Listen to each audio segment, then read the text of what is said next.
Bismillahirrahmanirrahim. Friends, today we have a topic on tricuspid atresia. You know, हमने cyanotic defects शुरू किए थे. Congenital defects में cyanotic हम डिस्कस कर चुके हैं. सो इससे पहले हमने डिस्कस किया था टेट्रालॉजी ऑफ फेलेट. आज का जो हमारा टॉपिक है वो है tricuspid atresia. So the word atresia mean narrowing, meshing or closing of any part in our body is called atresia. So in tricuspid atresia, the wall between right atrium and right ventricle, which is called tricuspid wall. So tricuspid atresia में यही जो tricuspid wall होता है ये closed होता है या meshing होता है. ठीक है, बाय बर्थ, क्योंकि हम कंजेनिटल डिफेक्ट्स पढ़ रहे हैं. सो बाय बर्थ यही जो ट्राइकस्पिड वॉल है बिटवीन राइट आर्टियम एंड राइट वेंट्रिकल ये मेसिंग होता है. इस कंडीशन को हम कहते हैं tricuspid atresia. Friends, tricuspid atresia is a critical and serious defect in congenital defects. अगर हम इसकी काजेस की बात करें तो सो मेनी काजेस हैं ट्राइकस्पिड एट्रेजिया के, लेकिन हम इसकी जो मेन काज है, सबसे मेन काज वो है कंजेनिटल. मीन कि ये बाय बर्थ होता है ड्यूरिंग प्रेगनेंसी.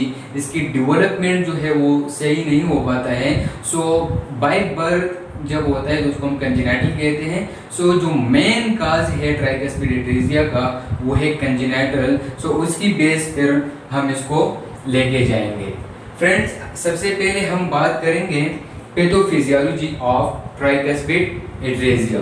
सबसे पहले अगर हम नॉर्मल सर्कुलेशन की बात करें तो नॉर्मल सर्कुलेशन में जो वेनस रिटर्न है वो थ्रू सुपीरियर वेना केवा and inferior vena cava enter हो जाता है in the right artery of the heart. और यहाँ से नॉर्मल सर्कुलेशन की हम बात कर रहे हैं, और यहाँ से राइट वेंट्रिकल में एंड फिर थ्रू पल्मोनरी आर्टरी लंग्स में ऑक्सीजनेट होके through pulmonary vein oxygenated blood जो है वो left side of the heart में आ जाता है एंड एवोर्टा के थ्रू टुवर्ड्स द बॉडी चला जाता है. ठीक है, ये तो नॉर्मल सर्कुलेशन की.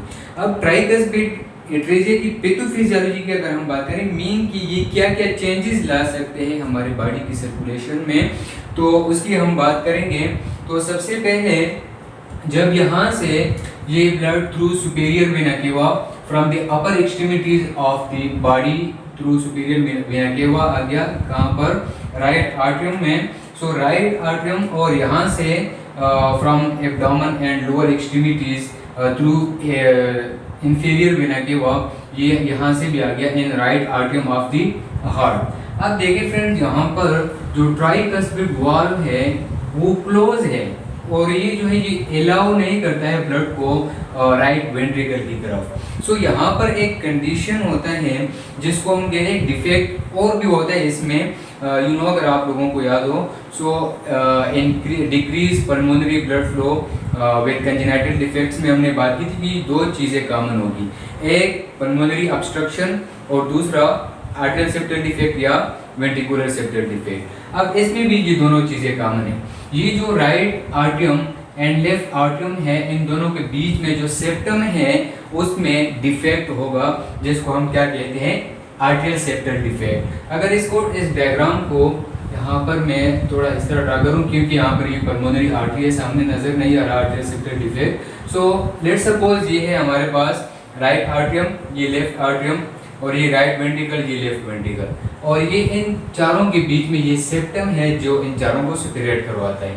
अब इन दोनों के बीच में, इन दोनों आर्टरियम के बीच में जब ये होल होता है, सेप्टम डिफेक्ट होता है, तो इसको हम क्या कहते हैं, आर्टरियल सेप्टल डिफेक्ट. और जब ये वेंट्रिकल्स के बीच में होता है तो उसको हम क्या कहते हैं, वेंट्रिकुलर सेप्टल डिफेक्ट. अब ट्राइकस्पिड एट्रेजिया में भी हमारे पास क्या होता है, आर्टरियल सेप्टल डिफेक्ट, या तो आर्टरियल सेप्टल डिफेक्ट होगा, और या जो फोरामेन ओएल है जो बिफोर बर्थ या ड्यूरिंग प्रेगनेंसी वो नॉर्मल होता है, वो आफ्टर बर्थ जो है वो ड्यूरिंग बर्थ वो क्लोज हो जाता है.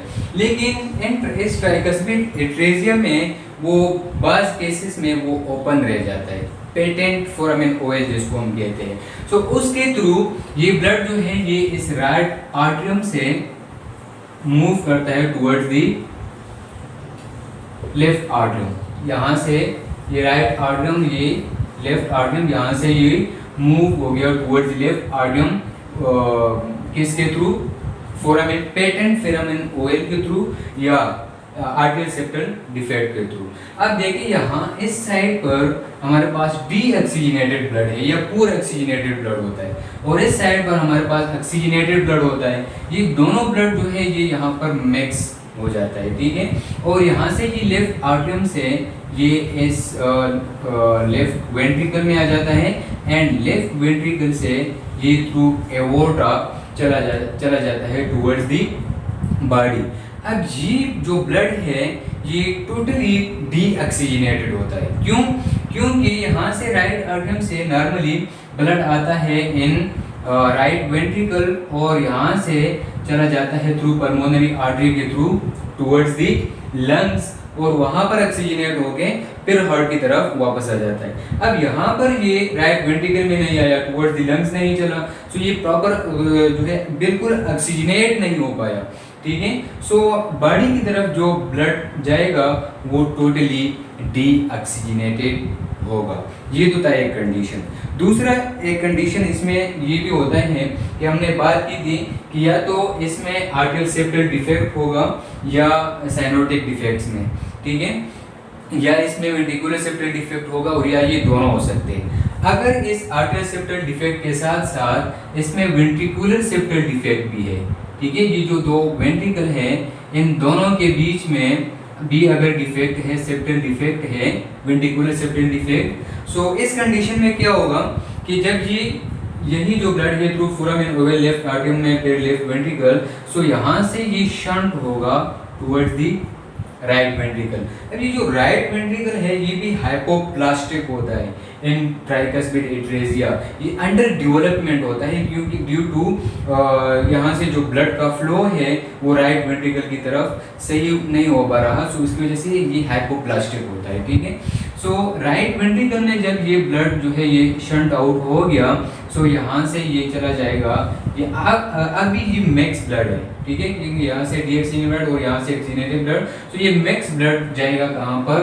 लंग्स में, और लंग्स में ऑक्सीजनेट होके फिर वापस थ्रू पल्मोनरी वेन जो है ये in left side of the heart जो है ये शामिल हो जाएगा, एंड यहाँ से फिर यही एवोर्टा के थ्रू ये टुवर्ड्स दी बॉडी जाएगा। लेकिन दोनों में फ़र्क ये है कि जिसमें सिर्फ आर्टियल सेप्टल डिफेक्ट हो वो जो है इसमें साइनोसिस ज़्यादा होगा क्योंकि वो टोटली डीऑक्सीजनेटेड है, ठीक है, और इसमें जो साइनोसिस है वो थोड़ा कम होगा, माइल्ड होगा, क्योंकि यहाँ पर कुछ ना कुछ ब्लड जो है वो टुवर्ड्स दी लंग्स चला जाता है, ठीक है। सो ये था हमारे पास इसकी पैथोफिजियोलॉजी। इसके बाद हम बात करेंगे ट्राइकस्पिड एट्रेजिया की सिम्टम्स के बारे में। सो इसके सिम्टम्स में अगर हम देखें सबसे पहले क्या होगा?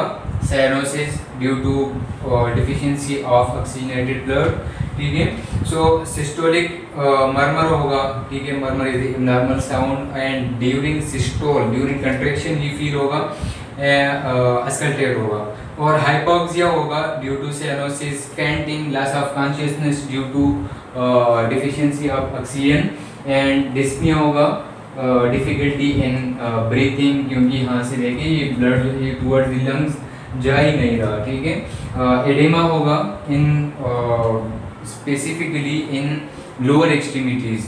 क्यों? क्योंकि यहाँ से ये ब्लड जो है ये इकमुलेट होता जा रहा है, यहाँ से यहाँ पर इसका प्रेशर जो है वो इंक्रीज होता जा रहा है, क्योंकि आगे जो है वो वॉल जो है वो ब्लॉक्ड है, ब्लड जो है वो सही तरह फ्लो नहीं कर पाता।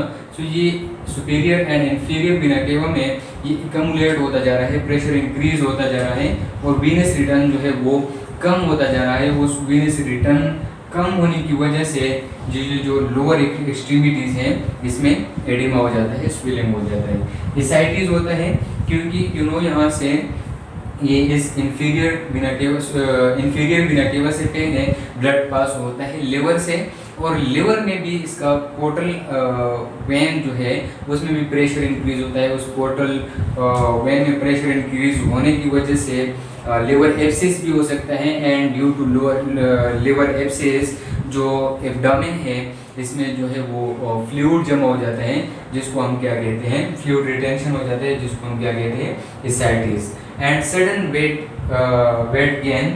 Wait gain due to fluid retention होता है, ठीक है। सो ये था इसके सिम्टम्स। फ्रेंड्स, अगर हम इसकी डायग्नोसिस की बात करें तो डायग्नोसिस में इसकी इकोकार्डियोग्राम करते हैं, ठीक है, ECG, X-ray and cardiac catheterisation, ये तो आफ्टर बर्थ करते हैं। बिफोर बर्थ जो है मॉडर्न अल्ट्रासाउंड जो है इसके थ्रू, हार्ट की इसके थ्रू जो है वो भी मालूम कर सकते हैं कि पेशेंट में कोई कंजेनिटल डिफेक्ट या ट्राइकास्पिड एट्रेसिया या कोई डिफेक्ट है कि नहीं, ठीक है। सो फ्रेंड्स, अगर हम इसकी मैनेजमेंट की बात करें तो मैनेजमेंट इसकी दो तरह के हो सकते हैं। एक होता है थेरेप्यूटिक, लेकिन वो भी सपोर्टिव होता है, ठीक है, और दूसरा होता है सर्जिकल और वो भी पैलिएटिव, ठीक है। सो मैनेजमेंट में सबसे पहले अगर हम थेरेप्यूटिक देखें सो इसमें हम देते हैं प्रोस्टाग्लैंडिन E1, ठीक है। सो प्रोस्टाग्लैंडिन E1 जो है हमने पहले भी डिस्कस किया है कि ये जो है ये वेसोडाइलेटर है।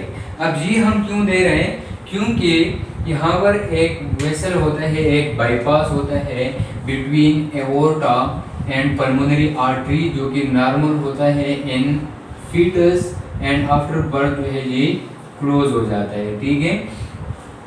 अब इसी पैटर्न डक्टस आर्टियोसिस को हमने ओपन करवाना है, तो हम क्या देते हैं, प्रोस्टाग्लैंडिन E1, ताकि इसको डायलेट करे, ठीक है। जब इसको ये डायलेट करेगा, ये ओपन हो जाएगा, पैटर्न हो जाएगा, तो यहाँ से जब ये ब्लड जाएगा एओर्टा से, सो ये यहाँ से पल्मोनरी आर्टरी में शामिल हो जाएगा एंड टुवर्ड्स लंग जो है ये फ्लो करना शुरू करेगा, क्योंकि हमारा मकसद ये है कि ब्लड जो है वो फ्लो करे टुवर्ड्स द लंग्स, ताकि वहाँ पर प्रॉपर ऑक्सीजनेट हो पाए।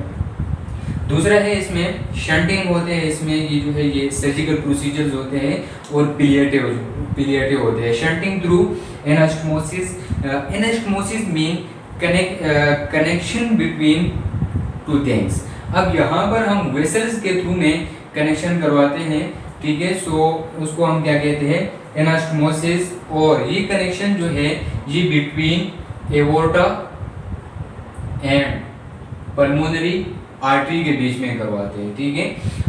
सबसे पहले, इससे पहले हमने टेट्रालॉजी ऑफ फेरेट में हमने जो है उसको ये जो है ये डिटेल के साथ डिस्कस किया है, लाइक ब्लेलाप्टासिक शंट, वाटरस्टन शंट जो है वो क्या होता है। सो इसमें यही एओर्टा एंड पल्मोनरी आर्टरी के बीच में शंटिंग करवा दिया जाता है, इन दोनों को कनेक्ट करवा दिया जाता है, ठीक है। सो 3 किस्म के शंटिंग होते हैं हमारे पास पिलिएटिव सर्जरी में। ये जो कैरोटिड आर्टरी है ये टुवर्ड्स द हेड जो है ये ब्लड को मूव करवाता है, सो सप्लाई कराता है। सो यहाँ से ये जो जब ऊपर की तरफ जाता है इससे एक ब्रांच निकलता है जिसको हम कहते हैं सबक्लेवियन आर्टरी। वो जो है वो towards the arms and upper extremities की तरफ जो है वो ब्लड को सप्लाई कराता है। वही जो सबक्लेवियन आर्टरी है उसी को यहाँ पर कनेक्ट करा दिया जाता है इसके साथ, ये पल्मोनरी आर्टरी के साथ। तो अब देखिए यहाँ से ब्लड जो है वो शामिल होगा इन पल्मोनरी आर्टरी और यहाँ से जाएगा टुवर्ड्स दी लंग, ठीक है। इसको हम कहते हैं ब्लेलाप्टासिक शंट। दूसरा है यहाँ पर भी हम शंटिंग करवा सकते हैं जिसको हम कहते हैं Waterston shunt between ascending aorta and right pulmonary artery, इस पोजीशन में, ठीक है, क्योंकि ये यहाँ पर एक दूसरे के साथ ओवरलैप हो रहे हैं, ठीक है। सो ये जो है ये पल्मोनरी आर्टरी, ये जो है एओर्टा एंड पल्मोनरी आर्टरी के बीच में इन दोनों को एक दूसरे के साथ कनेक्ट करा दिया जाता है। सो यहाँ से एओर्टा से ब्लड जाएगा इन पल्मोनरी आर्टरी, क्योंकि हमारा मकसद ये है कि ब्लड जो है वो टुवर्ड्स द लंग्स सप्लाई हो जाए, ठीक है। और यहाँ पर भी हम शंटिंग करवा सकते हैं between descending aorta and pulmonary artery, इस पोजीशन में, ठीक है।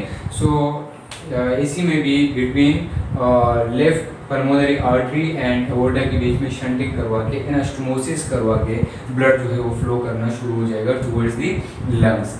सिप्टोस्टमी करते हैं इसमें।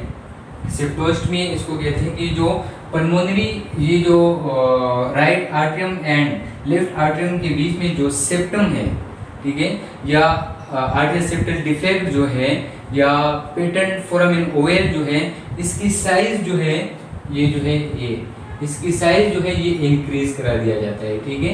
अगर इसकी साइज कम है तो सेप्टोस्टमी करके इसकी थ्रू कैथेटराइजेशन ये करवाता है, ताकि यहाँ से जो ब्लड का फ्लो है वो easily toward the left side of the heart हो जाए और यहाँ से प्रेशर जो है वो डिक्रीज हो जाए। सो फ्रेंड्स, इसके बाद अगर हम ग्लेन शंट की बात करें, सो ग्लेन शंट में ये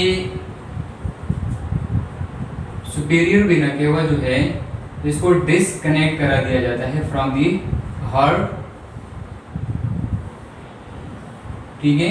और यहाँ से ये सुपीरियर वेना केवा जो है ये upper side of the body से आ रहा है ना, ताकि ये जो है ये ब्लड को सप्लाई करता है from upper extremity towards the right atrium.